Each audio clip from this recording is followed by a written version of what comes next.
How's it going, everybody? My name is Sunder, and you may know me. I worked with Gerard on the Majora's Mask reviews. Might have seen my videos on thatonevideogamer.com, stuff like that. I'm also Jimmy from the decks. Yeah, you may know me already, you may not. But welcome to another episode of Why We Love Games.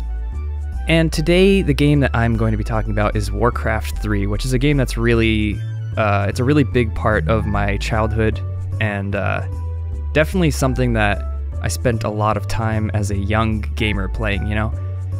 Because it's a PC game, and when I was younger, I had mostly Nintendo consoles, like the N64, had the Super Nintendo, that was my brother's consoles. My brother had a PlayStation 2, he played that often, but the PC was really the first thing that was like my console, I guess. Once I had a laptop when I was young. I used to homeschool, and so we did all my homeschool work on my laptop. And I found out you can put games on that, because I was a little kid and you didn't know that. And one day my mom bought me Warcraft 3 and the Frozen Throne pack, and that game was great. And one of the, not so much the main game, but the thing that really captured my imagination as a kid was the map editor and just all the great stuff that came from that. And I think I can truthfully say that was an early inspiration into my love of game design and analysis, because it was this great free tool that came with the game, and you could just build. You could just change the colors of everything. You could place units wherever you want. You could make scenarios, and I really got deep into the custom games in Warcraft. That's what I played all the time. I was super bad at fighting people online, and I was super bad at the main campaign. I played on the easiest difficulty, and I just like blew through it because I wanted cinematics. And I didn't really play it for the challenge or anything. But I got competitive with custom games because people were so creative, and it really tower defenses was where you would find me all the time. Probably my first tower defense that I found in Warcraft 3 was the green tower defense, which is not actually a very good tower defense. It's a very, like, you either get into a groove and you win, or you slip up once and everything is done.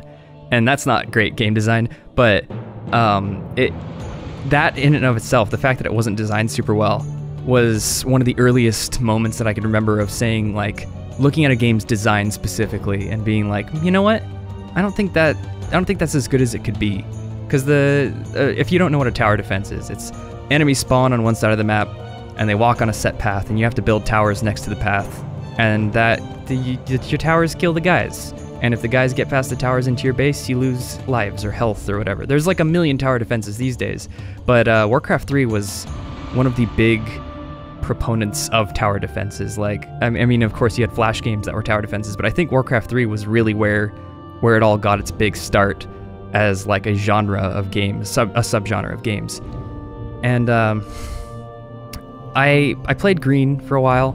I played line tower defense was a really good one, where it's like competitive. You go in a line, and like if you miss monsters, you have to like spawn monsters that go over to the next person in line, and like they have to defend against yours, so you have to like change, you know, how much money am I going to spend on monsters versus how much am I going to spend on towers.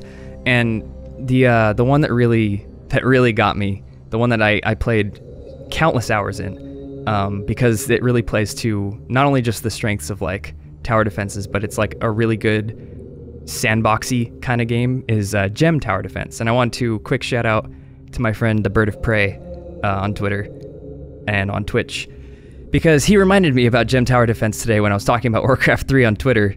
And man, that game, what it is it's like a tower defense with a set path. However, you can build a maze out of your towers, and the enemies have to go to certain points, but they'll have to go through your maze to get there. So the point of the game is you build this long, complicated maze, and they take this long, complicated route so that your towers get extra, you know, time to hit them. And it was all about strategy. It was all about planning your best build.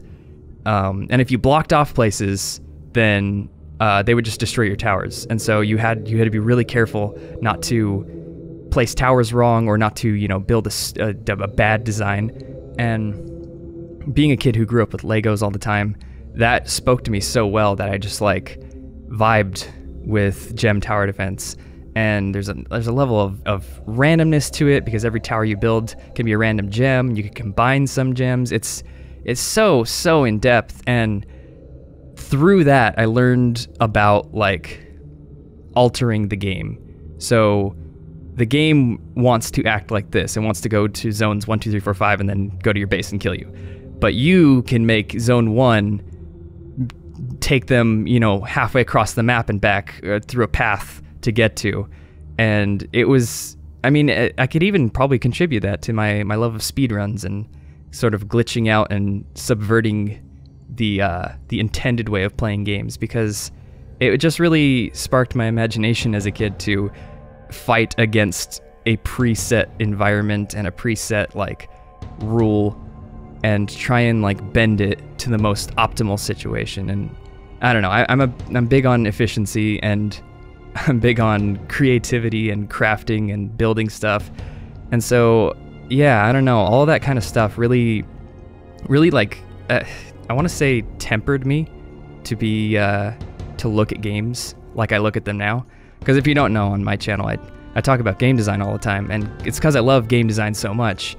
And I do contribute some, if not, well, definitely some. I wouldn't say all, but I do contribute some of that to Warcraft 3, because it's so long ago that was a big game, Warcraft 3, that people would play all the time.